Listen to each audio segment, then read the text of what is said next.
Okay, good evening, everyone. It's December 2nd. We're here in council chambers, and I think I'll be calling the meeting to order at 6:35. I would like to note that Councillor Strachan isn't with us this evening, but I believe maybe watching from home. She's a little bit under the weather alongside her family, so we wish her all the best. Next, I'll begin with the land acknowledgement. Would a council colleague like to read the land acknowledgement? Thank you. Thank you, Madam Mayor. The municipality of North Grenville acknowledges that the municipality operates on the territory of the Anishinaabe. We recognize all First Nations, Métis, and Inuit peoples who now call North Grenville their home. We respect and support the need for cultivating a strong relationship, and we commit to Indigenous-informed decision-making to foster the path towards reconciliation. Thank you, Deputy Mayor. So just some quick highlights. Obviously, December is an incredibly busy month, as was November, and some would say October and September before it, so nothing new there. Certainly, I want to thank everyone who contributed to the Fill a Bag program this past Sunday. I know Councillor O'Sullivan, you were out collecting bags among many, many other volunteers. So I understand from the Salvation Army and some photos I've seen that their storage facility is filled to the brim, if I'm not mistaken. So lots of good success there. Councillor O'Sullivan, do you want to add anything? No, just to thank everyone who contributed and everyone who's volunteered to also go and sort after the big pickup, because there's a lot of stuff in there. Thank you, everyone. In keeping with the efforts undertaken by the Salvation Army during the holiday season, there is the Radiothon on Friday, which will support and generate some additional funds. The Salvation Army always notes that while food donations are really helpful, cash donations also go a long way to ensuring that they can purchase those items, often in bulk, that obviously can't be donated, particularly perishables, among other things.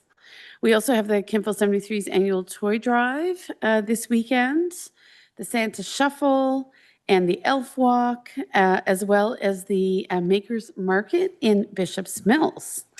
But for the full suite of events, you can look at our North Grenville community calendar to see just the brilliant array of holiday activities, including the Kentville Male Choir's Merry and Bright concert, which is coming up on the 13th. In other news, just very quickly, I just want to highlight that our 2026 budget survey is now open. This is a great way to give some feedback on where you think council and our municipality should be placing priority for this 2026 budget. So it's like a 5-minute survey. It's really easy to fill out. It's online.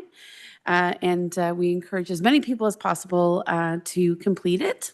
We also have our community grants program open until December 15th. There's a strong tradition now within our community grants program of certainly funding, partnering, supporting a wide array of events that are really intended to enhance the quality of life here in North Grenville. So I would encourage any community group that's out there wondering if it's a program for which they might find some success or support. There's no harm in applying, and we always provide some good feedback, whether or not you're successful. And then finally, winter weather is coming. I think everyone's aware of our winter parking ban, so you can sign up for alerts and notifications to give you that heads up about when you can't obviously proceed with on-street parking. So with that, I will go to my council colleagues. I'm looking for a motion to adopt the agenda as amended, and I'm going to have Ms. Boss remind us where the amendments are taking place this evening. Thank you, Mayor. Agenda item I1, we added the staff report and the 2 attachments, and also agenda item K1.1, the resolution for support for local authority over the conservation authorities. Okay, council, so that's your amended agenda. Any comments or questions? Yes. Sorry, Madam Mayor, but Concerning your opening remarks, I have it on fairly good authority that Santa Claus will be in Oxford Mills Friday night for their tree lighting. And then the following morning, Saturday, in Oxford Mills for breakfast with Santa. You are correct. Thank you. That is also in my calendar, but it's clearly being dominated by the flurry of events. So thank you very much.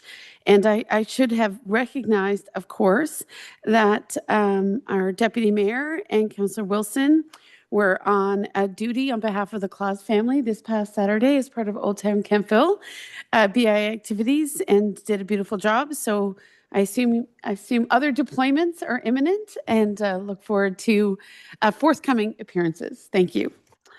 And with that, I'll go back to the agenda, just looking for a mover and a seconder for the amended agenda. Thank you, Deputy Mayor and Councillor Sullivan. And if there are no comments, I'm going to call the question. All in favor? Thank you. That carries. So next, I'm just looking for declarations of pecuniary interest or general nature thereof. Are there any declarations of interest in regards to perceived or real financial benefit or loss arising from this evening's meeting? Seeing none, I'm going to move on. Of course, we're delighted to have a delegation now. I believe we have Artis Lerner, Rebecca Campbell, Rose David, and Tabitha Valiant, or representations thereof. All right. So thank you. Please welcome Rebecca, and we look forward to hearing from you on behalf of your committee in regards to the Arts, Culture, and Heritage Advisory Committee. Thank you, Madam Mayor. Hello, my name is Rebecca Campbell. I work in professional theatre, but I work backstage, so I will be reading this. I'm a resident of North Grenville, and I sit on the Arts, Culture, and Heritage Advisory Committee. Thank you for your time. I will attempt to be brief. I'm here today as a representative of a working group of the Arts, Culture, and Heritage Advisory Committee that was tasked with establishing a framework for a new Community Arts Council. We are asking Council to consider including an amount of $12,000 to facilitate the establishment of a Community Arts Council in North Grenville in 2026. Just a bit of background. We have a vibrant arts community in North Grenville, and many of these artists have formed their own groups focusing on their particular artistic interests, be it painting, writing, poetry, theater, music, dance, and so forth. This is a great example of the arts community coming together to support and promote their particular area. In 2023, a survey was sent out to the community as a whole to ask about their experience making art and attending artistic events in North Grenville. This survey led to an in-person session where many great suggestions on how to support the arts were put forth. In May 2024, the Arts, Culture, and Heritage Advisory Committee put together a summary report noting some of the key takeaways from the survey. In November 2024, Council shared their support for the creation of a local community arts council and asked the Arts, Culture, and Heritage Advisory Committee to establish a framework for such action. Over the last year, the working group has reviewed the North Grenville Arts Survey results again, other community arts councils' strategic and financial reports, the Ontario Arts Council reports.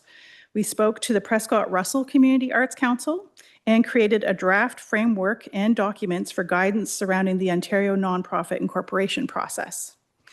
We found that community arts councils that were solely volunteer run had high volunteer burnout, that in general, arts groups, like many other nonprofits, suffer from STP, same 10 people. It is a theory that in any given community, we see the same 10 people trying to do it all. A volunteer-run CAC could not provide significant resources beyond basic online promotion efforts and an events calendar. We recognize that even one part-time paid position greatly improved the ability of an umbrella organization to make a difference. We created a draft budget for year one of a new Community Arts Council, including one part-time staff member. This budget ask of $12,000 represents 1/3 of that total budget.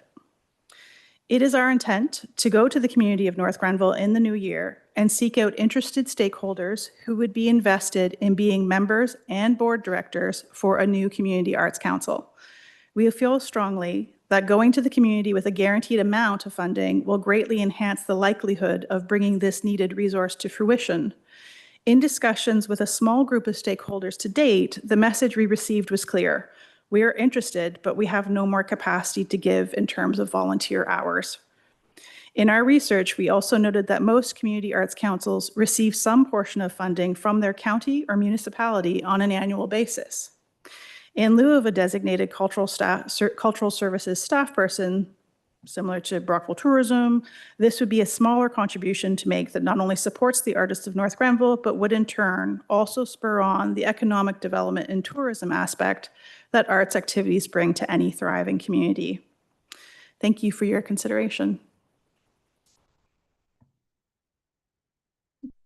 Thank you very much. So I'll go to council colleagues. I know some of you are very familiar with the development of this initiative. So I'll invite council colleagues to make any comments or questions at this stage.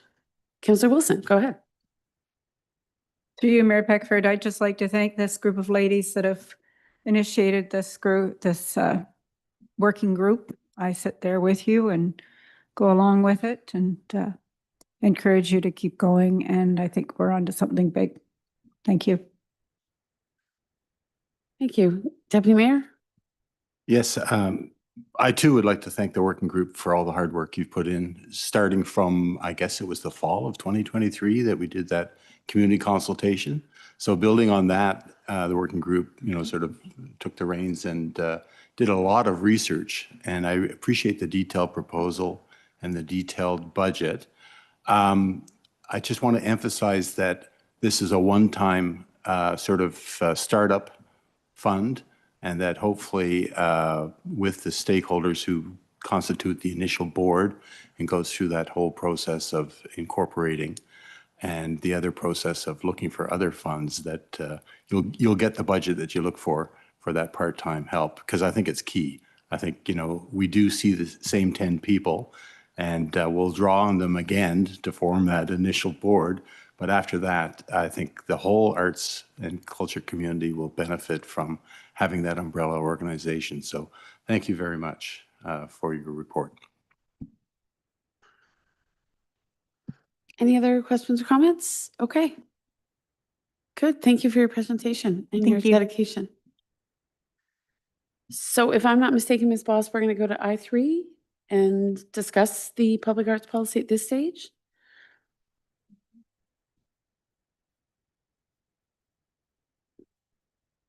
Does that make sense, or would you prefer to stick with the order of the agenda? Community Arts Council as distinct from the policy itself. Okay, so we're not going to deal with them consecutively. We'll keep going. Okay, perfect. Thank you.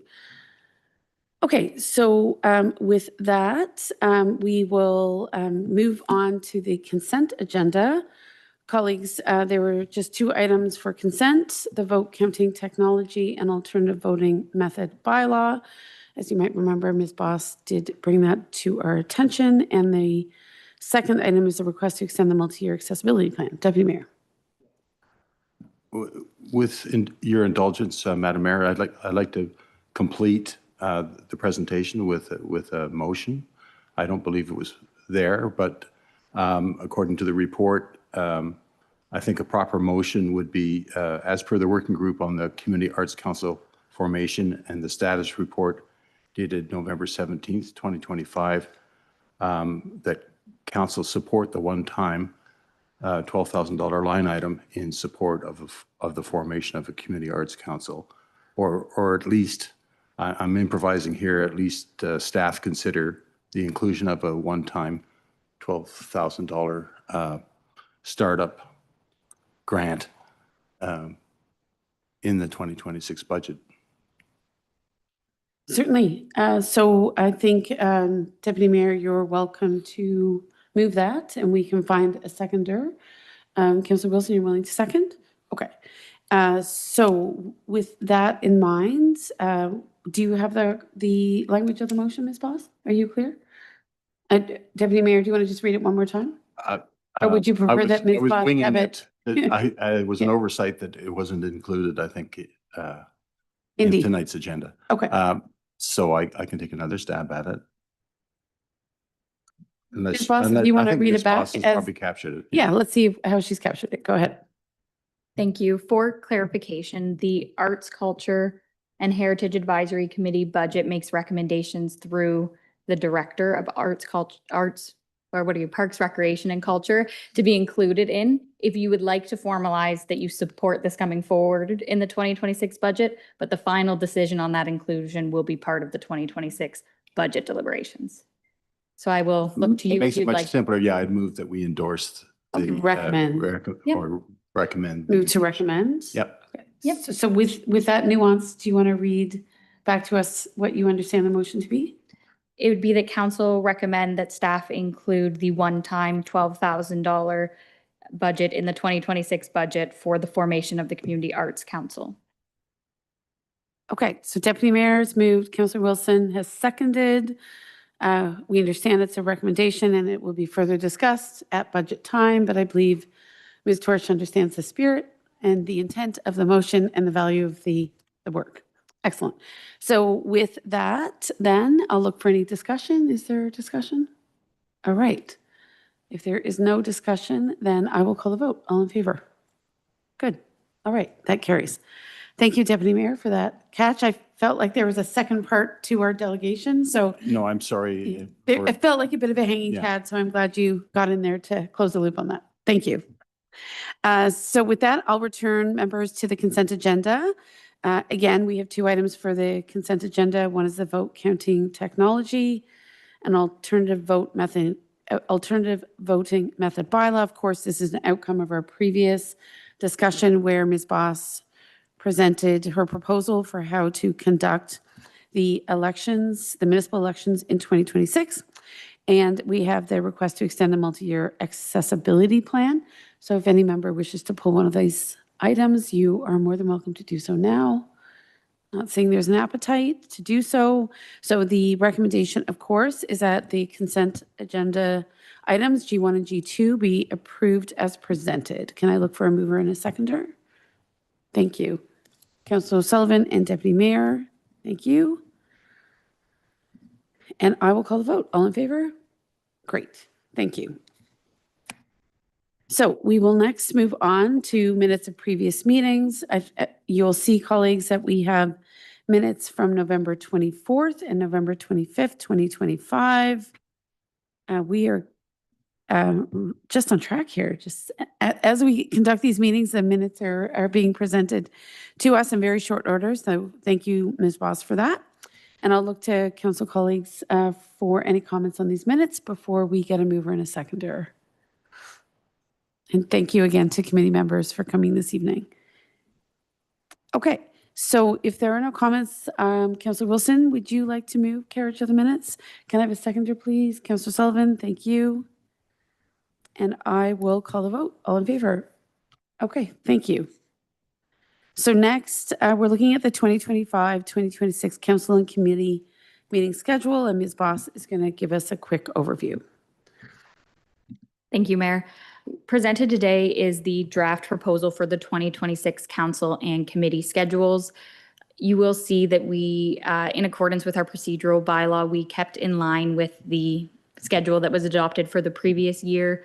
I will note that we are moving back to a monthly advisory committee meetings, and that is provided in the attachment as well. There are two areas that I would like to highlight. The first being the impact of the election year. So you will see that we are one meeting short in October and November, and that is to accommodate the municipal election and the inaugural meeting of council. And the second one that I would like to bring to your attention is the meeting scheduled for Wednesday, January 14th. This was planned in conjunction with Planning and Development and is an intended date for an official plan information session. And that date is being held right now with the consultants. I'd be happy to address any other questions. Thank you. So colleagues, I know it's a lot of dates to get your heads around.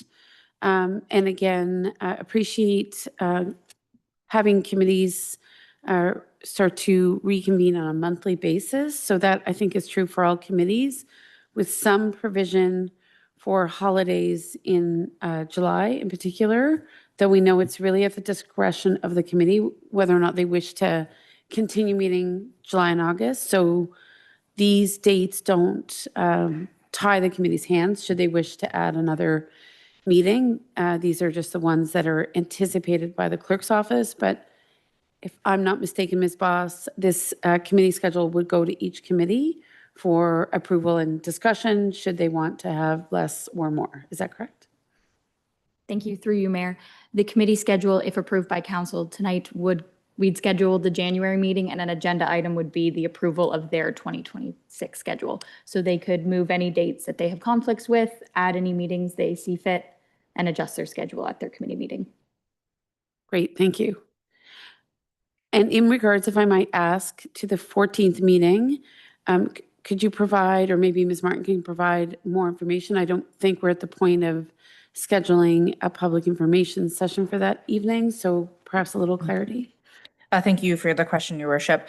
That evening is the 3-hour dedicated session with council in regards to the the updated official plan policy. So that's your in-depth walkthrough with the consultants where they're going through what are all the changes to the official plan. Gotcha. Okay. Colleagues, any comments or questions on the presentation of the schedule as it exists now? I'm not seeing anything. And of course, it's always within council's discretion, working with the clerk and the CEO to adjust the meeting. So this is really an anticipated meeting schedule, but there is always a little bit of flexibility. I'll just look to Councillor O'Sullivan and Deputy Mayor. Any comments or questions? This is certainly a time to Yeah. highlight any. The Concern. official plan walkthrough, I wrote down the 14th, but what month are we talking about? January, thank you. Councillor O'Sullivan, anything? Okay, so if there are no other comments, then I would look for a mover and a seconder for the following: that council approves the 2026 council meeting schedule as attached, and that council approves the 2026 committee meeting schedule as attached. And I think I've identified the caveats that give obviously committees and ultimately council a little more flexibility as we move along here. So if there are no other comments, I'll look for a mover and a seconder. Councillor Wilson, Deputy Mayor, thank you. The motion is on the table. And if there is nothing else, then I will call the vote. All in favor? I would, thank you, that does carry. I did mean to ask Ms. Dunlop, I don't see any special meetings here to accommodate the 2026 budget. Is it your assumption, Ms. Dunlop, that that will get incorporated into a regular meeting, or am I missing something? Thank you for the question, Your Worship. The intention is to incorporate it into the schedule as possible, and should special meetings be required, they will be coordinated through the clerks and your office. Okay, I think in past years, we've added at least one additional meeting for the purposes of the budget. So heads up, council, I believe it's likely we're going to be doing at least one, if not a couple of those meetings again. So I wouldn't necessarily think we're going to be able to do it on evenings where we are already confronting lots of other municipal business, but we'll work that out in the next couple of weeks. Okay, so with that, colleagues, we're going to the departmental work plans and community strategic plan update. Certainly, we have Ms. Jeannot here this evening, I think, giving us a quick overview. And then we have the opportunity to engage with directors this evening. I did want to alert council colleagues to the fact that I did ask both Ms. Boss and Ms. Dunlop if there were comments subsequent to this meeting, how would those be captured? And I think just for everyone's benefit, we have discussed the possibility of referring this motion back to staff with an additional opportunity to engage in the new year. So it's just to say, it doesn't mean you have to get every single comment that you might have this evening or ones that you may not have brought to the table this evening captured. I think there will be consideration of another opportunity to engage with the senior leadership team. But with that said, I'll go to Ms. Jeanneau for her opening comments. Thank you, and through your worship, tonight we're presenting the latest updates on the strategic plan, the 2025 department work plans, as well as the 2026 department work plans. The majority of the senior leadership team is here tonight to answer any specific questions you might have. The strategic plan updates are also available for the public in the community dashboard, which is on the northgrenville.ca/vision page, and these documents will be added there following this meeting. A few notes about some fairly minor changes in the strategic plan. In keeping with the document being a living document, items 2.2.1 regarding an indoor recreation/aquatic center and action 3.4.2 regarding business attraction were previously marked as complete and have now been reopened. In the same vein, while items may be marked substantially complete, they are still being worked on. For example, 5.1.6 regarding road safety is now marked complete, but work continues now with the strategy in place. One other minor change is item 1.1.1 was changed from referring to creating a healthy environment plan to creating a climate action plan. Following the passing of the 2026 budget, staff will be actioning their work plans. With the 10-year community plan reaching its halfway point in early 2027, time really does fly. It feels like we just adopted this. Staff plan to do a refresh of the plan. This timing works well following the 2026 election as well, so new community priorities and opportunities can be reflected. That concludes my presentation, and myself and staff are happy to answer any questions. Thank you. So there's a lot of information here, and I'm wondering, council colleagues, if you want to tackle any comments on the community strategic plan, and then we could go to the departmental work plans, or we can go straight into those departmental work plans. Ultimately, the community strategic plan is a council document, so I know there were some tweaks to it this evening. It may, again, require a little more discussion outside of tonight's discussion. So I defer to you in terms of how you want to tackle the discussion this evening.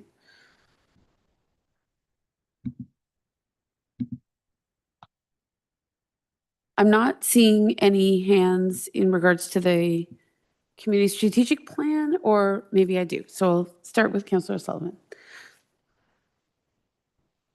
Thank you, Madam Mayor. So through you to Ms. Jeanneau, there were a number of things that I was looking for in the work plans, both for 2025 and 2026 that I didn't see in there, and they are all from motions that were brought forward and passed by council in 2024. And so I didn't see them in the 2025 work plan and still don't see them in the 2026. Now, it's possible that I missed them. So if that's the case, I apologize and please let me know. But I did not see the implementation of the naloxone program, which included education and training, as well as the provision of naloxone kits in specific areas in the municipality, which is a recommendation that came from the Health, Wellness, Fitness, and Active Transportation Committee. I also didn't see anything about the tree care and maintenance policy from that was put forward as a motion, as well as the zoning amendment that needed to be done in order to put the tree buffering bylaw, tree buffering program in place. I see the columbarium is there. In 2025, it was funded, and I was under the impression and told that it could go forward without having the entire other two sections of that same motion done at the same time, that it could, the columbarium could go ahead. So those were things that I see that are missing from the, as well as the, some of the active transportation connections that were specific.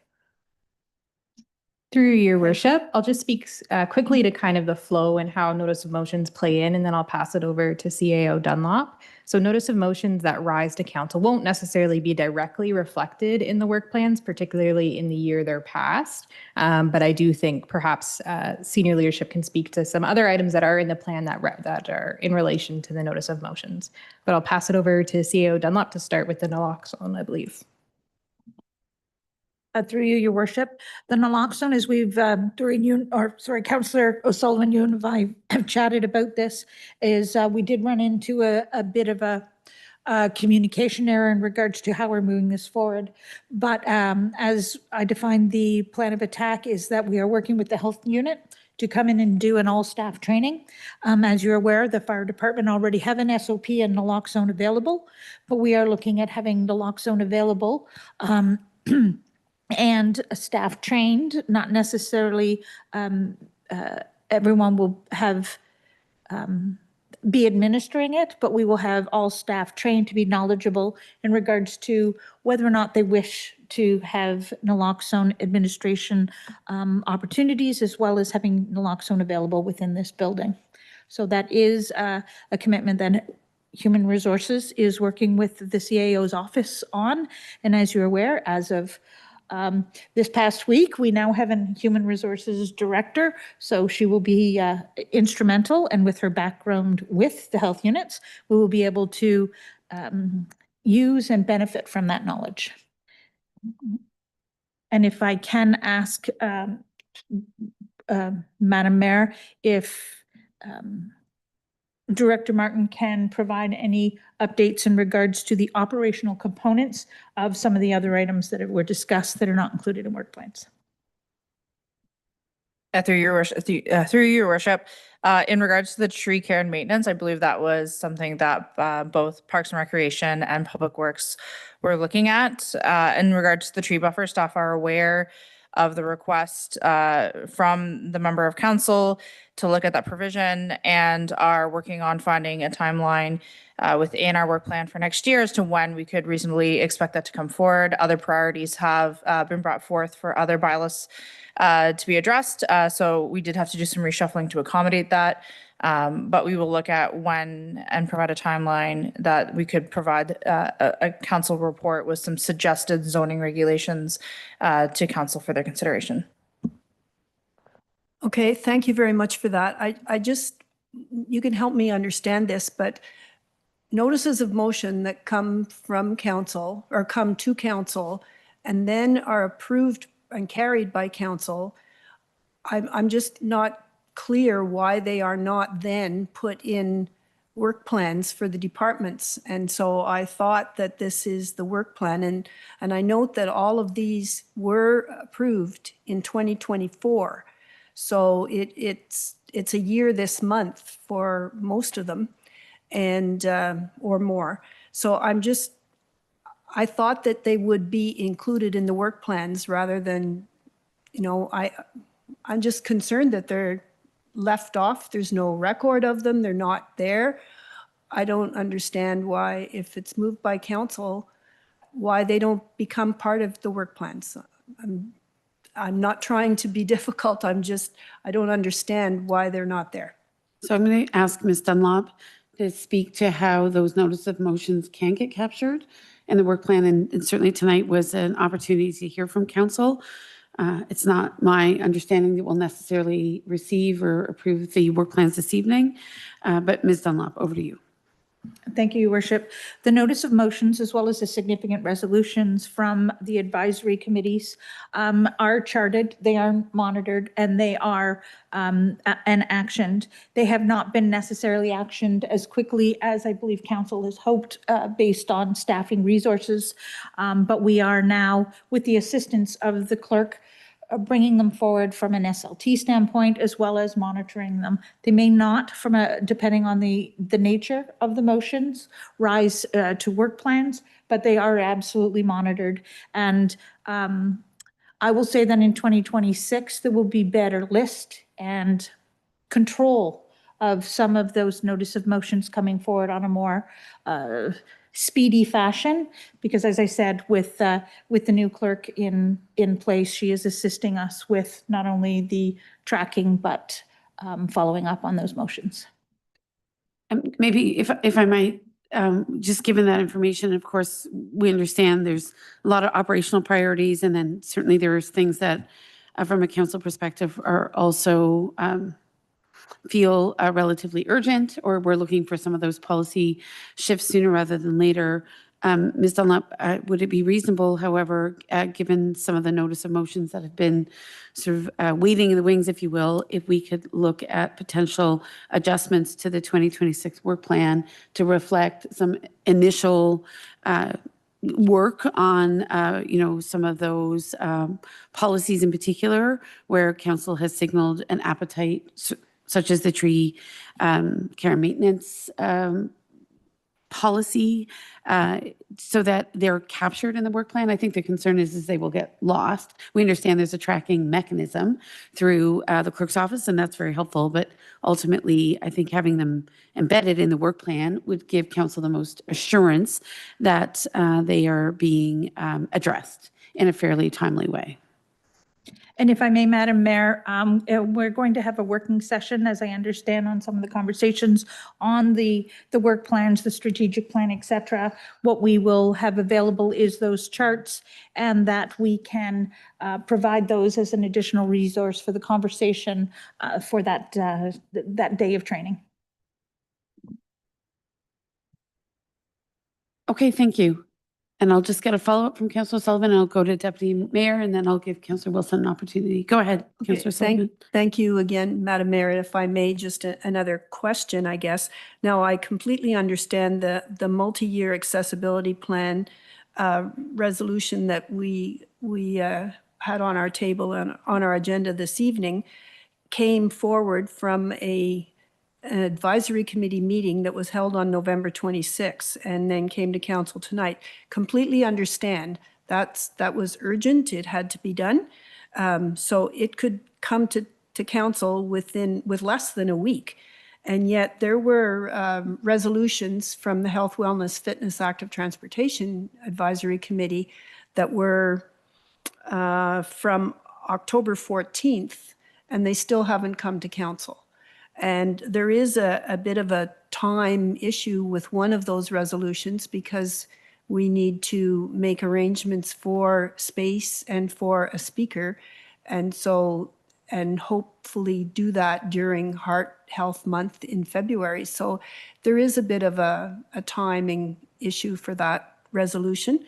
And so I'd like to see that come forward. And I just don't understand who sets the priorities, who decides what gets precedence and for coming to council. It's a little confusing to me. So thank you for any advice I can get. Appreciate it. I'll just turn to Ms. Dunlop to speak to that, and then we'll go to Deputy Mayor and Councillor Wilson. Thank you, Your Worship. I can't answer that. Looking at the chart and understanding the current work plans and the current staffing levels that we have, I cannot answer that question because it's not something that I have specifically reviewed in the last 2 weeks. It is a challenge, I will say, but we can look at it in the short term. We will look at it as a group when we get together, hopefully within the first couple months of 2026, and hopefully plan for a way forward. I've also referenced different times the advisory committee's terms of reference need to change in regards to how those motions rise. They should rise to this table first rather than the senior leadership teams. And then there may be motions that rise from those advisory committees that this table changes, that we move forward in a different approach or give specific timelines. And then we can identify as senior leadership teams at this table if additional resources are required to move certain things forward, or if we have adequate resources. So I think it would be an important part of that conversation. Excellent. Thank you. And certainly agree that the budget is an opportunity to look at where there may not be sufficient resources within a department. So how do we tackle that? So appreciate that that conversation, I think, will be instructive in terms of assessing where there may be some gaps. I'll go to Deputy Mayor. Deputy Mayor. Thank you, Madam Mayor. I have a sort of a general observation, and I was trying to decide what director to ask questions to. And in fact, it's probably all directors that this comment is directed to. First of all, I really appreciate the level of detail that we've been provided over the last couple of years in terms of status reports on work plans, and certainly this document here. I think it's really sobering to see how much is being done in this community. Each of us on council has our own special interests, and we follow that in great detail, and we're not all on the advisory committees together. And so this gives us an opportunity to see in one document or a couple of documents all that's being done in this municipality. So hats off to staff for handling that workload. I think it's incredible. And speaking on behalf of council, you've got 5 fairly high-functioning council members, so it's a great conversation that we're having, and no doubt some things fall between the cracks. So my question is, and any director can step up, and maybe the CAO wants to jump in first, but you know, I see things, for example, under economic development, and we're talking about downtown revitalization plan. Correct me if I'm wrong, have we completed the Downtown Kemptville Community Action Plan? Is that completed, Ms. Janot? Through your worship, it's largely substantially completed. We have one more report we're planning to bring to council, hopefully early in the new year. And I know Director Martin has talked about a community permit planning system. I'm just wondering how all these things talk to each other. A downtown revitalization plan, it's a very familiar term to me. I think we've gone through it a couple of times, at least since I've been living in North Grenville. Community permit planning system, I know it's a technical document, but all these things. So my overall comment is I've been talking about integrated planning for a long time. And how does that happen effectively? We've got all these work plans, but some of them, for example, downtown revitalization, they impact public works as well as planning, as well as culture, arts, and recreation, sorry, culture, recreation, and parks. Parks, recreation, and culture. I've inverted that from my own specific reasons. You know, the Downtown Kemptville Community Action Plan, like, I'm just wondering how these all speak together and whether they do, in fact. So that's my question. Through your worship, I'm happy to take a stab at that. So I know staff work, especially at the senior leadership level, very closely when plans are coming to fruition in the planning phase to make sure everything speaks together. You know, as Director Martin's working through the official plan, and as Director Finley is working through the active transportation plan. So we do that at that level. Particularly regarding the planning and economic development documents. I know Amy and Matt have sat down and kind of talked about the sequencing of what needs to happen first in terms of those documents. And anytime we're working on with a consultant in particular, we're making sure that they have access to all those documents to ensure they're getting the fulsome picture. Thank you for that. So council tends to settle on different themes thematically, and often the themes that we focus on involve multiple departments. So because we don't attend senior leadership meetings, and we shouldn't, it's always sort of, I'm always curious to know how these things are talked about and integrated. So that's reassuring, your response that they do talk to each other. It's something that I've always been curious about. So thank you. Thank you, Deputy Mayor. Council Wilson, anything at this stage? Okay, great. Just maybe quickly, I would just offer this evening, and maybe Ms. Janot, you can speak to pieces of this. I know we identified an opportunity to define or redefine the municipality of North Grenville's identity and the meaning of a small town feel. That particular activity is marked as complete, and I wouldn't necessarily share that perspective. I think we've begun a conversation through some initial consultation or pre-consultation when it comes to the official plan. But I would say in this community, as I think we're all aware, there's a real interest in reconciling North Grenville's growth with its identity. So I think perhaps council's understanding of how to have that conversation and what would be involved in having that conversation are maybe beyond what was captured here as a key action. So I'd love to hear from you what your thoughts are on that, or maybe it's Ms. Martin. But from my perspective, I think even when we were doing this plan 5 years ago, it was evident that as a high growth community, residents in particular have lots of different thoughts about how to maintain a small town feel. And I don't know if we're there yet. I think we have lots of work to do in terms of that conversation. And I highlight this particular action because I think it affects so many other actions in the sense that people have a strong desire to understand where they're, not just where they're living, but how change is happening. And I think there's so much change in North Grenville now. This particular action, from my perspective, needs some more attention from both council and staff. And I don't have a solution about what exactly we do to sustain and foster those conversations. But I would say I don't feel that we've completed it. I feel like we've just begun it. So, and maybe you can provide your perspective. Sure. Through you, Your Worship, I'll pass it over to Director Martin. This action is assigned to the Planning and Development Department. I will say, as I noted in my opening remarks, that just because something is marked as complete does not mean that we're still not working on it. It just means substantially we've taken the first steps to get there, but there's always more work to do. So I'll pass it over to Director Martin. Thank you, Dr. Janot, through Your Worship. So in-house staff typically categorizes our tasks associated with certain items. Our big piece around defining that identity and understanding that meaning of the small town feel was largely led through our months-long consultation we undertook last year as part of the pre-official plan consultation, where we went out to the community through various formats and gained a lot of that feedback.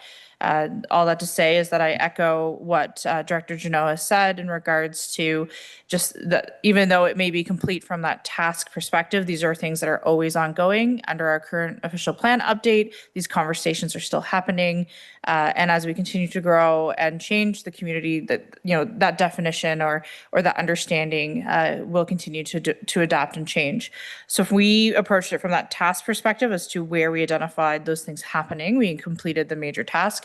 But those conversations are ongoing. And from my perspective, it's not just our planning documents, but we also experience this in many of our other master plans, whether it's the Park and Recs master plan or any of the variety of master plans on the fire side or on the infrastructure side. Looking to my colleagues over here, that's something that we do grapple with on a continual basis, is that small town feel piece. But the main driver of that process originally was that consultation we undertook last year, but that doesn't mean that we're still not making it a priority as part of our other master plans. It just, that was the piece under the planning that we have delivered. Certainly, I can appreciate that. And I think we got some very rich feedback, very thoughtful feedback through the consultation. But certainly, I think this area might be another one where it would be good to reflect in a different conversation with both senior leadership team and council, how we can approach this particular conversation, because obviously it's a live conversation in the community. And while we got lots of good feedback, I think there's lots of room for the municipality as a whole, whether it's council or our communication staff or an array of other leaders within North Grenville, to help shape that conversation. And I would suggest that this would be another item we'd like to revisit in more detail should we have a next opportunity. Equally, I would say the development of an urban-rural strategy, while certainly the official plan is one mechanism and a very key one to think about an urban-rural strategy, I think it sort of goes beyond the official plan. And to your point, Ms. Martin, I think some of the master plans do contemplate that urban-rural strategy, but I think we haven't really had a cohesive conversation on how all of those plans work together and help North Granville articulate to residents and businesses what that urban rural strategy looks like. So I think a lot of the heavy lifting's been done, but we haven't really distilled all the pieces. And I know obviously on this one, it's not suggesting that we're complete on this action by any stretch, but I think these are two items for which additional conversation between council and the senior leadership team would be most fruitful and productive.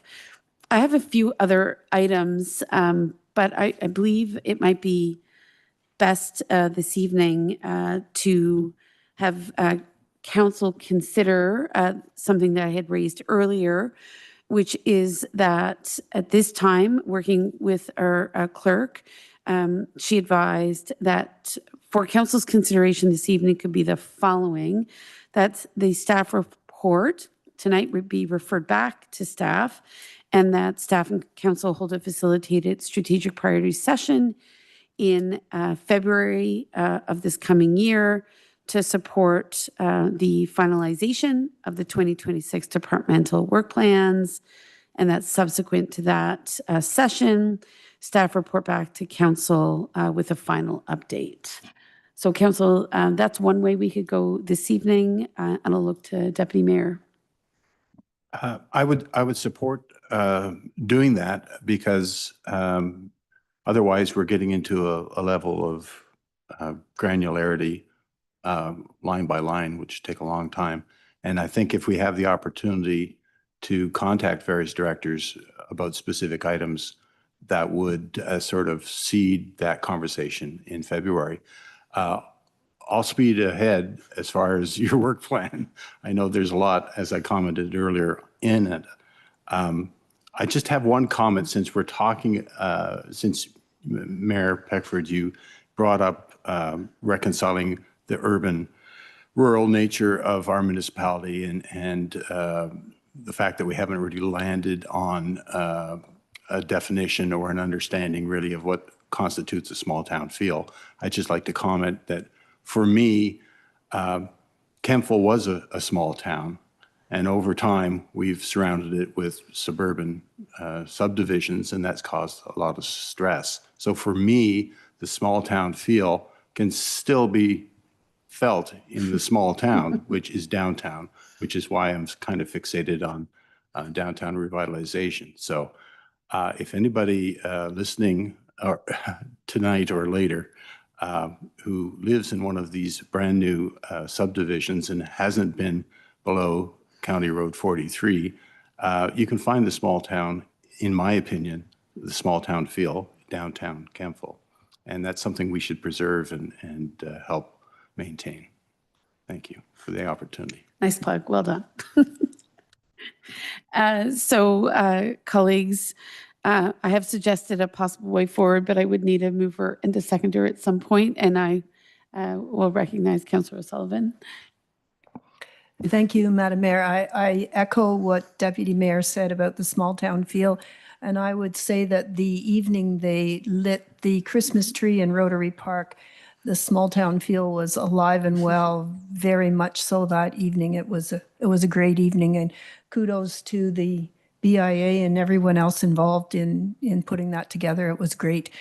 I would just like to add that I think it would be good if all resolutions and notices of motion that have been carried be included in work plans. And then with that addition, I would move that we refer it for further detail and back later in February? Yeah. Certainly, I think we can ensure that the clerk provides a complete list of notice of motions for the discussion we would have between council and staff in February. So that way, Councillor Sullivan, we don't miss anything. And then I think by then, Ms. Dunlop might have a opportunity to highlight where current resources, being what they are, would not necessarily enable the advancement of all of those notices of motion, but certainly from a resource perspective, we could start planning to ensure that those things are properly executed, if you will. So, Councillor Sullivan, did I hear you moving my motion then with that consideration and commitment from the clerk that the notices of motions would be part of that discussion that we would have in February? Okay, I'll just need a seconder. Do I have a seconder? Councillor Wilson, seconder? Okay, thank you. Any discussion, colleagues? Again, I do want to echo Deputy Mayor's comments. There is so much happening in North Grenville, and we're just today I was speaking to the Ottawa Citizen who called about North Grenville's growth and really wanted some sense of how the community is evolving for all kinds of reasons. And Ms. Martin, I have to speak to you about that after. So they had taken a particular interest in our growth study. So I said that I would be speaking with our Director of Planning and perhaps we'd do some follow-up together. So there's clearly Kemptville and North Grenville is now well established for some of its growth. And that comes with a lot of activity. So I certainly want to thank all staff for carrying so many of these files and actions forward as they have. And I think council would be most eager to have a little more time with all of you to really better understand how we can support many of the priorities identified in this document. So the motion's on the table. If there are no other comments, any other comments, colleagues? Seeing none, I'll call the vote. All in favor? All right, that passes. Thank you. And thank you to everyone for being here this evening. We do appreciate it. Moving on to our public arts policy, I'm going to look to Ms. Torch. Thank you, Mayor and Council. I am excited and pleased to present this public art policy. I know it's long-winded and we've talked about this since I started, so I'm very excited to present this. The public art policy for the municipality of North Grenville. This policy establishes a clear, structured, and transparent framework for how public art is proposed, evaluated, approved, installed, funded, and maintained across our community.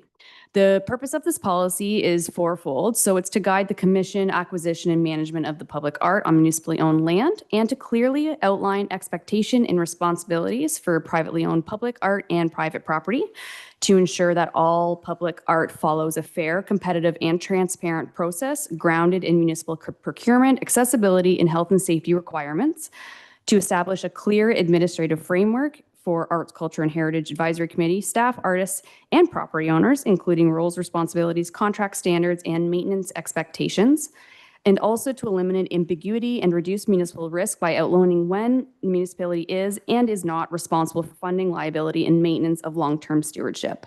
This policy also sets out 4 strategic focus areas: public art projects commissioned or owned by the municipality, art in public places, including temporary and community installations, community arts, engagement and education, and public art inclusion and development, ensuring opportunities are exploring through planning tools without creating financial or legal obligations for the municipality unless approved by council. This policy also includes a scope that clarifies what is and what not is, a scope that clarifies what is and is not considered public art under municipal responsibility, compliance requirements with legislative such as building code, fire code, AODA, and procurement policies, clear expectations for contracts with artists and property owners, a framework for funding, including an annual PRC operating allocation, external grants, donation, and reserve management, a structured approach to managing the municipal art collection, including inventory, maintenance, and conservation, a formal decommissioning process with oversight by HCHAC, and final authority resting with council, ensuring that artwork can be responsibly removed or relocated when necessary. So basically, in summary, this policy provides the municipality with consistent decision-making tools, transparent review and approval processes, safeguards around liability, maintenance, and stewardship, a stronger foundation for arts engagement in the community partnerships, aligned with best practices from other municipalities. And I fully believe, and this policy will support a vibrant, accessible, and sustainable public art program in North Grenville while ensuring clarity and accountability for all that involved. So I'm happy to answer any questions if anyone has any. All right, thank you. I know this has been long awaited, so an exciting moment, and I'll defer to my colleagues who've been more heavily engaged with this than me. Any comments, colleagues? Councillor Wilson, anything at this stage? Deputy Mayor? Sure, I'm never at a loss for words. They don't necessarily come out the way I intended, but anyways. Thank you very much for that report, Director Torch. I think it's important to acknowledge the work that the former Director of Parks, Rec and Culture had in developing this policy, because similar to the Arts Council presentation that came to us, this is something that happened back in 2023 and was talked about at great length and developed by the Arts, Culture, Heritage Advisory Committee and initially brought to council at the beginning of this year, I believe, or 2024. Anyways, it's a long, slow train coming, and it's certainly a well thought out, well developed policy. And then it landed in Ms. Torch's lap, and she's just improved on it greatly. So I'm happy to support the adoption of this public arts policy. I did have a question, though. And that is concerning page 11 of the public arts policy. I don't know if Ms. Boss can throw it up, and it's got to do with funding. In there, the public arts policy talks about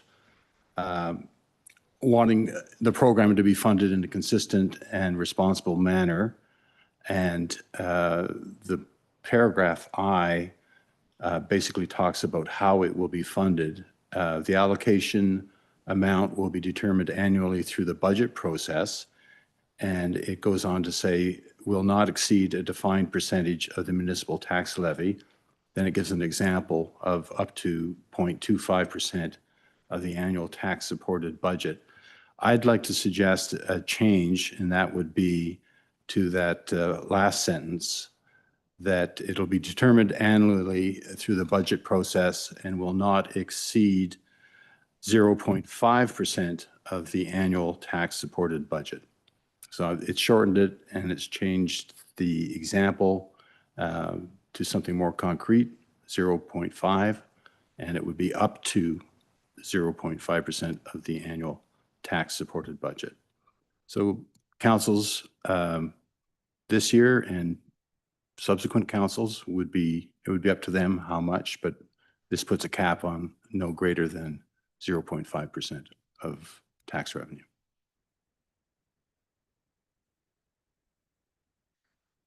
I think taking it from 0.25, which is what it is now, to 0.5. So it would take it to 0.5% effectively. Yep. Up to 0.5%. Up to 0.5%. Yeah. So that's my suggestion. Any other comments? Councillor Wilson, anything at this stage? My only question is, I know we've established dedicated reserves for things such as housing, and in so doing, they're not sort of subject to annual negotiation through a budget process. They sort of have a well-established policy and to some extent become automated. So I understand, again, this policy has been a long time coming, but speaking to my council colleagues, I think my concern would be potentially that, and maybe Ms. Torch, you can speak to this, think the spirit of this policy is that there would be an allocation every year, and it wouldn't be something that necessarily drops below the line in a particularly sort of challenging year where you're managing and council is managing so many competing priorities. So I know it's not the establishment of a dedicated reserve, but I'm assuming, looking at Deputy Mayor and Councillor Wilson, that part of the understanding of the policy is that that commitment was being made year over year. And maybe Ms. Torch and the Deputy Mayor or Councillor Wilson, you can sort of speak to whether or not you think the policy captures that intent, if it was the intent. Ms. Torch? Thank you, Madam Mayor. So I can respond to that. So the idea behind the budgeting piece of it left it to council. So the original working group had discussed allocating a 1% of capital projects. So when I pass this on to finance just to review and just give that recommended approach, that 0.25% was just an example. Because as if you look at the current, like if you wanted to use that as a scale right now, that would be $50,000 based on the levy. So essentially that gives opportunity, depending on the needs of council, what budget you'd like to establish with this, so that because there's obviously growing priorities. We can say, you know, there's a minimum, but then there's also could be a maximum if there's council, wants to go that way. So I think that would probably be another way to look at it. But maxing it out at a certain amount, we could go, it could be almost $100,000 or whatever, but that's up to council to decide. Again, not having been heavily involved in this conversation, I defer to council colleagues, but appreciate, Ms. Torch, your contributions to help shape my understanding of what is being proposed here. So I'll go back to Deputy Mayor. Thank you, Madam Mayor. I guess what I would add is that this time last year, or I guess it was early this year, when we came to approve the 2025 budget, this policy had been sort of already developed, not completed, not to the extent that Director Torch has completed it. But at that point, I asked if we could not transfer to reserve $37,500 dedicated to a public art policy. So I would hope that that would carry forward, and whatever council decides based on this policy, if it's adopted, would also carry forward. I guess the question is whether we would want to establish a dedicated reserve that budget allocation would sit in going forward. So I guess the point is, already in my mind, there's $37,500 allocated. If this goes forward and during budget, or if staff brings forward a 0.5% allocation towards the public arts policy, as Ms. Torch suggested, that'd be an additional $50,000. Whether it's in a reserve or whether it's dedicated by a policy, I don't know what the best way forward, and I'd take that on advice. For sure. And I think Ms. Dunlop, okay, go ahead. Thank you, Your Worship. There is no dedicated reserve set up for that 37.5 that was set up in operational funds as part of the 2025 budget deliberations. This policy doesn't speak to a specific reserve being set up, but if that is council's wish, we can do an addition to the policy to state that and have finance create a dedicated reserve. My suggestion would be, once we set up that dedicated reserve, we do put a maximum allotment within that reserve, such as, I will use this as an example because it's something a dedicated reserve I know of, is that we do have a dedicated snow reserve. And that snow reserve has a maximum value. And it's defined by a percentage of the standard operating value. So 150% of the standard operating value. You can put a dollar value on, saying that that reserve, once it comes forward as a policy addition to this, up to a maximum of 150,000 in reserve, a 200,000 in reserve. That is up to council's wish. Thank you, Ms. Dunlop. What I think I would like to see, therefore, is to request that staff, that we pass this, first of all, tonight, and that we ask staff to come back with a bylaw codifying that reserve with a suggested cap, like a maximum cap. Certainly, if subsequent councils don't commission or request proposals for public art, and we continue to contribute, funds into a reserve, we could be sterilizing a lot of funds without using it. So does that, I guess that would be my amendment to it, to pass the resolution as it's stated, and also to request staff to return at some time in the new year with a bylaw codifying the public art Sure. reserve. I think that's been captured, Ms. Boss. Okay. Councilor Wilson, anything in regards? Okay. So with that, there's been an amendment from Deputy Mayor. Ms. Torch, any final comments before we proceed? Okay. So with that, then I have to be reminded, I don't think we have a mover and a seconder yet for the adoption of the policy. So the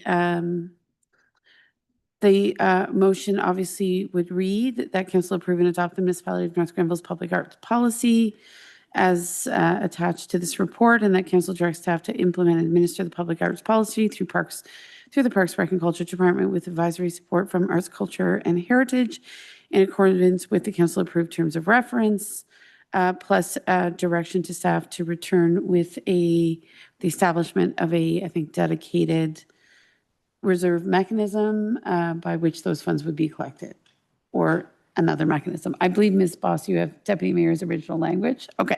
Do you want to just read it for the edification of the group? It does not capture word for word, Deputy Mayor, so you can add, I have added to the end of the motion that council directs staff to bring back a public arts reserve fund bylaw in 2025. Perfect. 2026. Deputy Mayor, It Councilor would be Wilson? nice to go back in time, but we can't. Yeah, just one minor change as amended, to approve the public arts policy as amended, because that will capture that 0.5%. And thank you to Ms. Dunlop. I would also, the final part of the resolution that describes the reserve fund, I would like to see last year's 37,500 allocation placed into that reserve. And it'll come back to us. And I assume it'll come back to us as a bylaw. Is that correct? Yeah. Okay. Thank you. Okay, all clear? Thank you. Yep. We have a mover or seconder? Thank you, Councilor Wilson. Thank you. Deputy Mayor, I assume Yep. you'll second it? Excellent. So with that, if there's no further dialogue, I will call the question. All in favor? Great. Thank you very much. Okay, we are going to move on. And another long-awaited, exciting item is under Public Works. We've got our County Road 19 servicing option review. So, Mr. Finley. Thank you, Madam Mayor. So the report we have tonight is in regards to sanitary servicing options for County Road 19. More specifically, County Road 19 south of Ryanswell Drive, running towards Van Buren Street or County Road 24. Currently in this area, there are water services are already available. So this review was focused on sanitary servicing. This review was brought on by a delegation that was provided to council just under a year ago. And what it looked at was an option of a communal sanitary system as something for council to explore. Based on that delegation, council provided direction to explore the different servicing options, one presented by that delegation, as well as determining a preferred option to move forward with. So staff retained J.L. Richards and Associates to review the servicing options and identify a preferred solution for the properties along this stretch of roadway. So based on the review, there were a few key items that were identified. One of them being the provincial policy statement and the official plan do both identify municipal services being being preferred where feasible. It did also identify that the master plan, the servicing master plan back in 2015, as well as the updated one that was in draft form at the time of this report, do identify a sanitary main being included in this section of County Road 19 at some point. And they also identified any communal system that would be installed would be temporary. So there's some added throwaway costs from installation, operation, and then of course demolition of that system when the permanent sanitary main was being installed in County Road 19 in accordance with our master planning. And also that communal systems, although technically don't have an issue with it, do also add some risk to the municipality in terms of oversight if required, and would require the municipality to enter into a municipal responsibility agreement, which is a requirement of the province when those systems are implemented. So as I mentioned, based on the review that was done by our consultant, although there isn't a technical concern with a communal system, the preference for this application being on County Road 19 and part of our master planning piece to have a sanitary main there as a permanent solution is the preference is to move forward with a sanitary main on this stretch of roadway. So what we're looking for tonight is just confirmation that the preference that is being brought forward is council's wish. And should council wish to move forward with this, staff would start with looking for a detailed design or conceptual and detailed design. And then after that is approved in hopefully 2026, move forward with potential for construction. It is important to note that as some of our background review, we did have a discussion because it is a county road that they would look to defer major construction on County Road 19 until completion of County Road 43, as it is a potential detour route while construction is ongoing there. County Road 43 is looking to be substantially complete in fall of 2026. So construction of this would have to take place after that. So to sum that up, we are looking at a preference of at least a design, be design and tender ready for a sanitary main on County Road 19 that would connect to what is already there north of Ryanswell Drive and ties into the Ryanswell Sanitary Pump Station. And I'm happy to answer any questions council may have. Thank you, Mr. Finley. I'll just refer, yes, to any questions, Deputy Mayor? Yeah, thank you, Director Finley. I accept that a sanitary line is what we're looking at rather than a communal system. Going forward, would we be looking at a preliminary design, concept and preliminary design to include Van Buren to Bridge Street? Because I understand that there's no sanitary main from County Road 19 to Bridge. Is that correct? Thank you for the question. Through you, Madam Mayor. Yes, we would look at a full catchment area south of Ryanswell Drive that would run through that County Road 19. It would most likely, based on our servicing master plan, look at that stretch of Van Buren Street as well. Whether it all gets installed at the same time may be open for council's questions, but we would look at a design that ensures all that can be accompanied along Van Buren Street. And just to follow up, in your conversations with the counties and their concerns about construction on 43, was there any discussion of say, maybe the first stage being construction of the sanitary line along Van Buren until it gets to 19, or? Thank you for the question through you, Madam Mayor. Typically, it comes just from the constructability of the main. Normal construction practice, we start downstream, which would be at Ryanswell, and move our way towards Van Buren, just from, like I mentioned, just kind of a practicability point. Van Buren also acts as that detour route. So if there was something on County Road 43, again, the next time we do have to potentially close for some bridge girders. The County Road 19, Van Buren, as well as going through Prescott to Concession is that detour route. So some of that would potential to have an effect, which is why they'd like to defer till the project's done. And when would be the potential start date then of the construction of the sanitary line down County Road 19 and Van Buren to Bridge? Thank you for the question. Through you, Madam Mayor. The current work plan from our staff would be design and tender ready in 2026 with a potential for construction in 2027 if that is council's wish. I can make a motion. Oops, sorry. Okay, excellent. Thank you, Mr. Finley. Obviously, certainly this report was something that was anticipated not just by ourselves, but by the Community Economic Development Advisory Committee, who has taken a particular interest in this area for a lot of different reasons over many different years, not just recently. I think conversations about servicing in this area have been ongoing for some time. So my only question is, and I don't want to confuse the discussion, I'm fully supportive of where you're headed. I just want to clarify my own mind.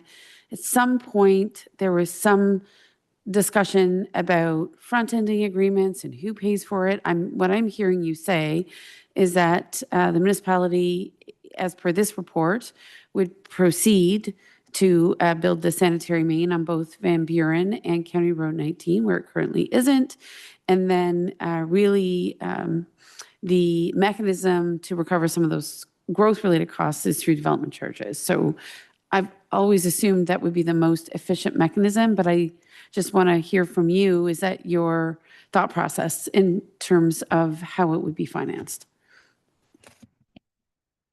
Thank you for the question, Madam Mayor. If the direction from council is to proceed with the construction in advance of any developer coming forward, typically for expansion projects, we do look for a developer to front end, and then some of those development charges as they are received are used to help offset some of those costs from the developer. However, if council's wish is to move forward in advance of that, then yes, that's what we would look at or have to review on, is to collect the cost of that through development charges. Just before going to Councillor Sullivan, I mean, to clarify, it's growth-related infrastructure. So one way or another, the municipality is going to recover some of the costs associated with the infrastructure. It's just whether or not we initiate, right, that expansion, or whether or not it's a developer assuming those upfront costs, correct? Thank you for the question, Madam Mayor. Yes, that would in general be the way we look at. The one piece that why we've looked at developer to front end is having that capital costs upfront. So upfronting those costs, we do anticipate this would be probably $1 million plus construction. So to have those funds available prior to collecting them from development charges can sometimes be a challenge for the municipality, which is where a developer agreement would give us time to slowly repay the costs as they are being collected. So it's more a matter of how it's being front-ended, potentially having to be financed if we don't have the funds.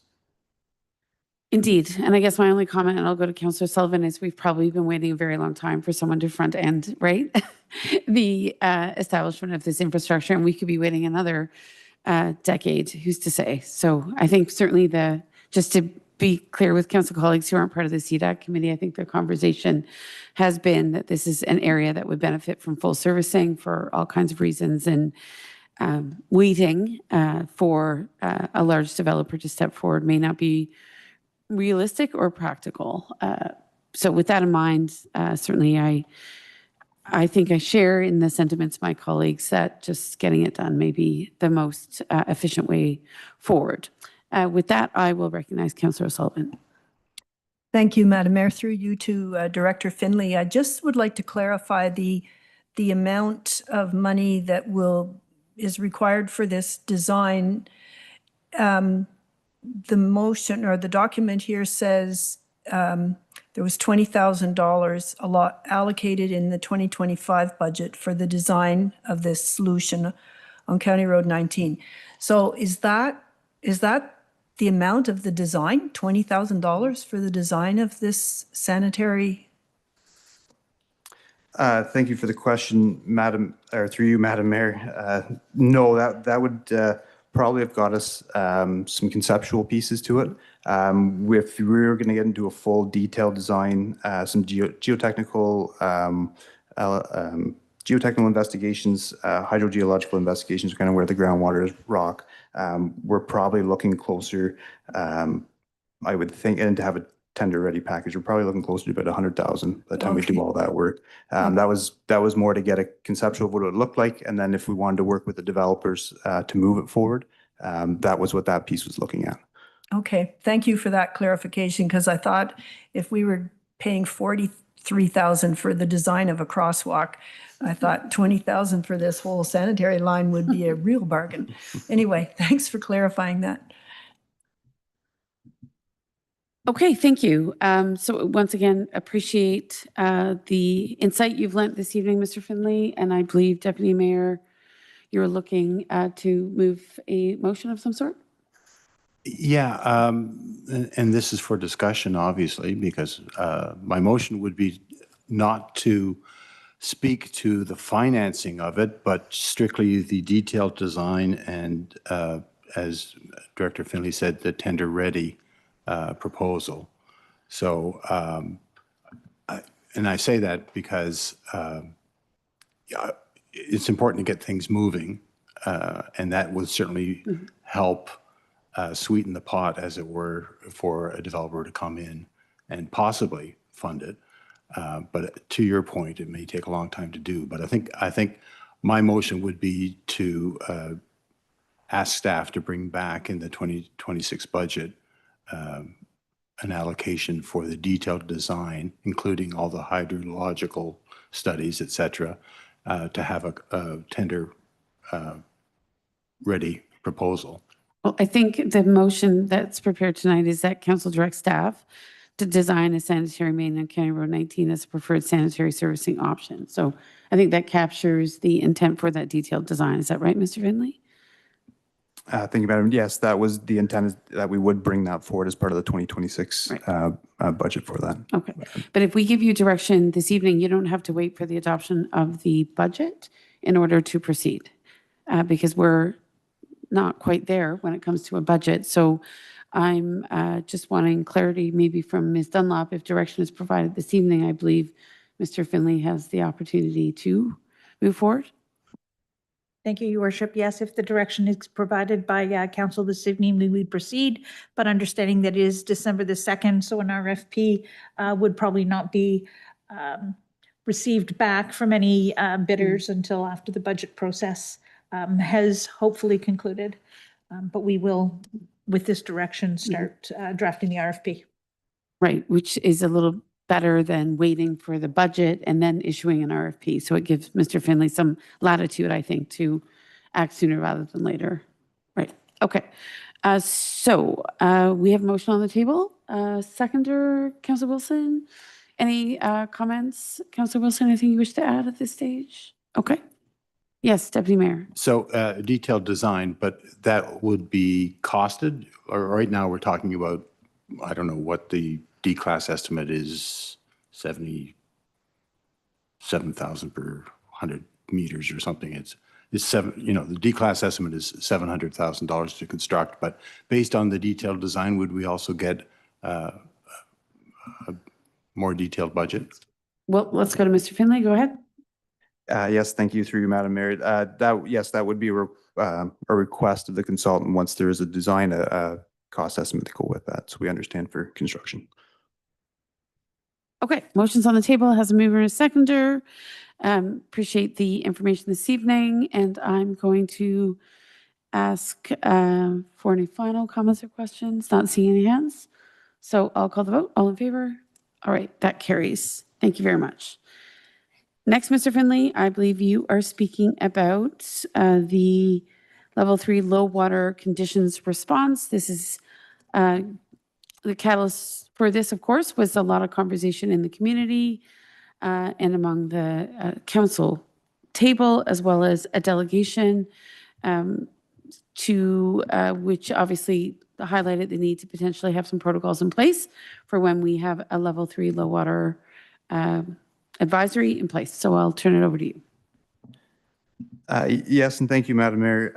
This report is provided for information purposes, and the thought process behind that,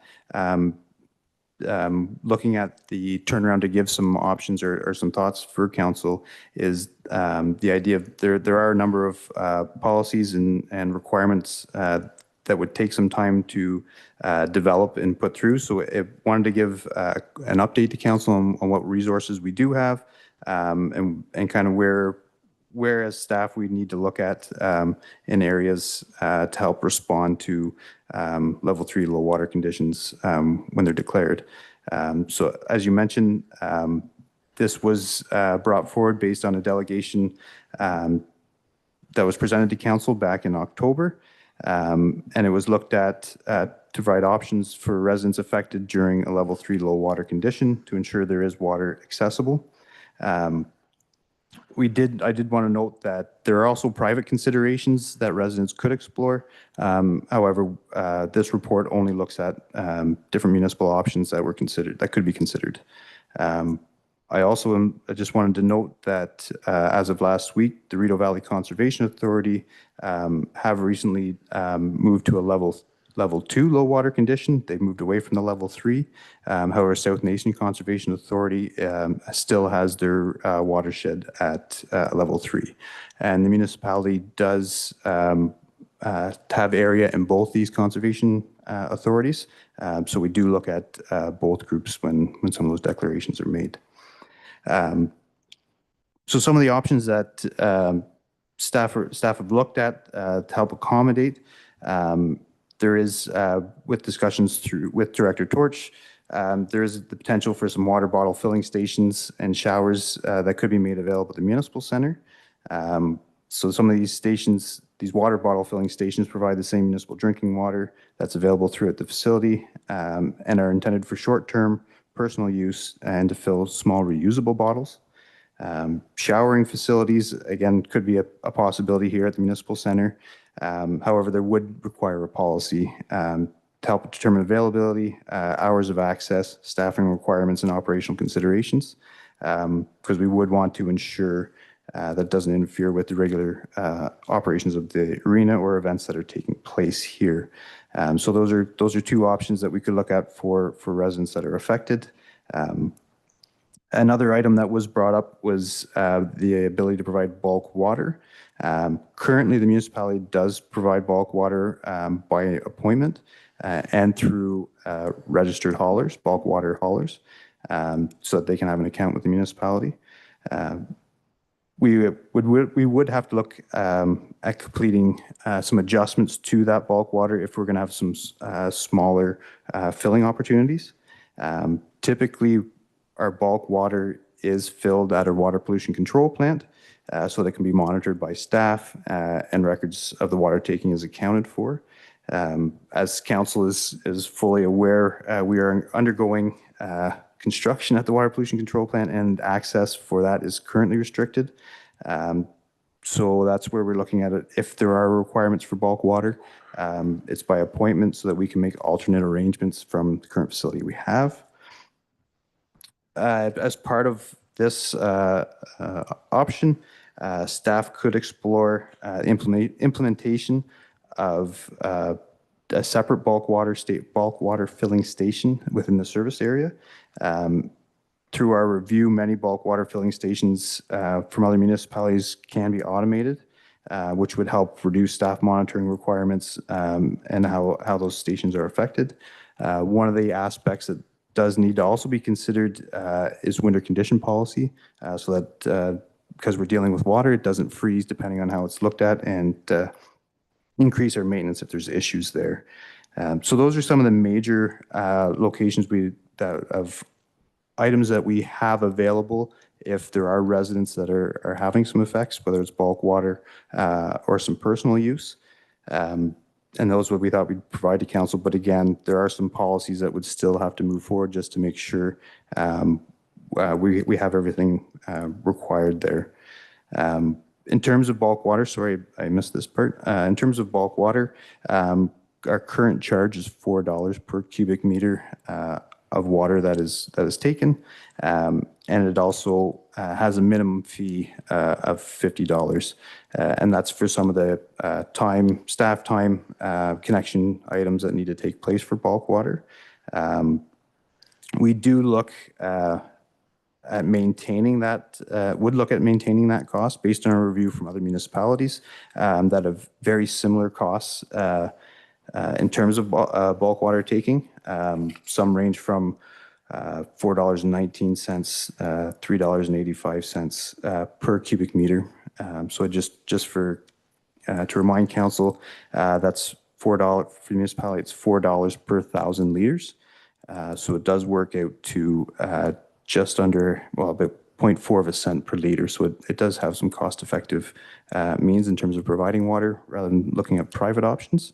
So we wouldn't look at changing costs there. Again, that's the options from a water supply aspect.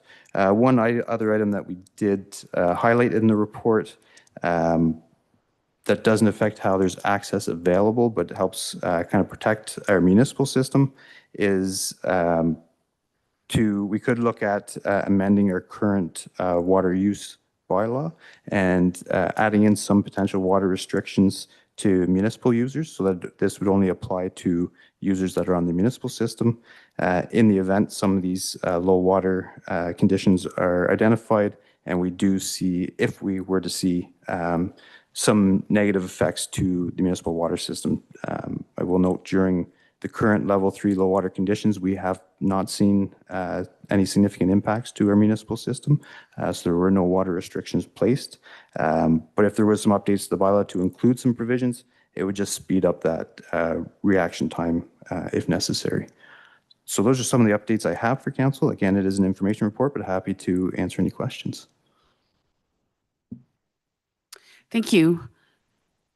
Mr. Finley, I just have, thank you so much for a thorough review of what's available through the municipality. Just on the subject of bulk water, my question would be, if, for example, we were in a level 3 next summer, we hope we won't be, cross our fingers, but if we were, how quickly could you get a automated bulk water filling station up and running? I would presume that this would be an item that you would have to obviously anticipate for the 2026 budget, right, and plan to implement. So I'm just curious to know, obviously this level 3 was a bit of a opportunity to look at our systems, and I'm just curious, if we were in that situation next year, would we want to look at implementing that automated bulk water filling station in anticipation of a level 3 occurring again, say in the next, 1 to 5 years? Thank you for the question, Madam Mayor. And it would, yes, if we were to implement that, it would have to be a capital investment that would take, depending, not really how long the order times are on them, but it would take a good planning system, even to where to put it, how it's protected, safety and things like that. So there is definitely some time involved in that. I will say, if there is within the next year and we aren't prepared for that automated system, like we mentioned, we can turn around just through our regular operations and offer bulk water. But yes, if an automated one would be some investment, capital investment, and some time to determine how to process that. Good. Council colleagues, anything else? Well, I think your last comment, Madam Mayor, is apt in that the situation that we encountered this summer, and it was highlighted by the delegation to council. It's really good to know what we can do currently, but to the mayor's point, I think we're in the new normal, or soon to become involved in that kind of climate mitigation in terms of potable water. So I think it would be great if we are looking forward having what happened this summer more frequently. So I would encourage any consideration by staff to consider that possibility, that we're going to see this more often. Thank you. Thank you for the comment, Deputy Mayor. And yes, we can investigate and put forward as kind of part of our budget deliberations, bulk water station, and depending on the results of that, kind of plan our way forward. Certainly. And I guess the only other comment I would have is, I know some of the comments I received from residents is, especially in rural areas, some of our rural subdivisions, they did observe that certain people were less prudent with their water use, and they felt it was sort of affecting the more shallow aquifer in those areas. So whether or not we want to go down the path of enforcement or, restrictions through bylaw, not encouragement, is, I think, a different conversation, but one that likely will have to be revisited if we found ourselves in another level 3. So I don't know if it's possible to have a mechanism in place that wouldn't be triggered unless we were in a level 3. So people would have obviously some discretion to use water in whatever way largely makes sense to them. But if the level 3 was declared, there would be a existing mechanism under our bylaws to actively restrict and fine individuals who are exceeding a certain amount of use. I don't know exactly how that could be monitored in sort of rural locations other than, by observation. Are you watering your, plants or gardens 24/7? So I don't know what's appropriate. I just wanted to put on the record that that was some of the feedback that we were receiving. I think many people in North Grenville were incredibly vigilant and very careful. So I think that was largely how people were approaching a low water table, but nonetheless, at some point we may have to contemplate whether or not we want to enhance our bylaws to further restrict that kind of water use. Thank you, Madam Mayor. If I can just add one clarification to that. For the bylaws that we were looking at, it would be for restrictions on the municipal system. Gotcha. To my understanding, and it's something we would have to explore, to my understanding, we don't have that jurisdiction to put that ban on rural because it is a private well system. But we can, since it's the municipal system, we can have our own water restrictions. So there would be some clarification we'd have to have there. I was hearing from other municipalities who did appear to be largely rural, having some mechanism by which they could enforce water use in rural areas. But let's not belabor it tonight because my information is more anecdotal. So certainly there may not be the capacity to impose restrictions on private well users. It was just something I had heard through the grapevine. But thank you for the report this evening. And I would say, if nothing else, contemplating an automated bulk water station, right, in the next 1 to 3 years with potentially exploration in the 2026 year would at least give the Public Works Department the opportunity to look at costs and feasibility and where. And to Deputy Mayor's point, it is the new normal. So we do have to be equipped. So thank you. With that, colleagues, I believe the report this evening was simply to receive, or I should say the recommendation this evening was that Council receive staff report PW 2025-043, level 3 low water condition response for information. So I'll look for a mover and a seconder. Deputy Mayor, Councillor O'Sullivan, thank you.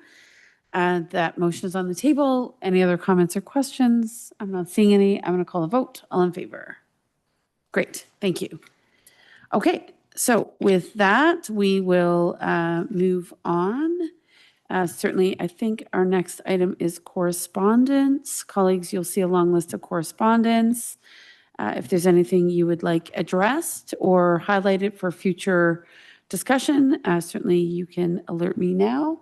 I want to thank the clerk's office for getting caught up on, I'm sure, what was a very long list of correspondence. So thank you so much.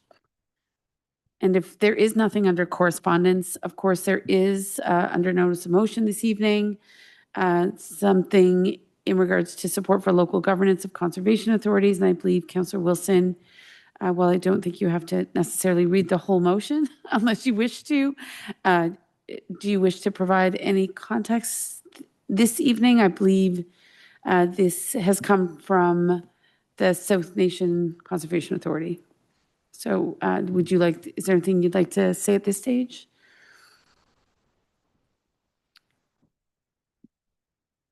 I guess through you, Mayor Peckford, just that Councillor Strachan sits on the RVCA, Rideau Valley Conservation Authority. I sit on the South Nation Conservation Authority.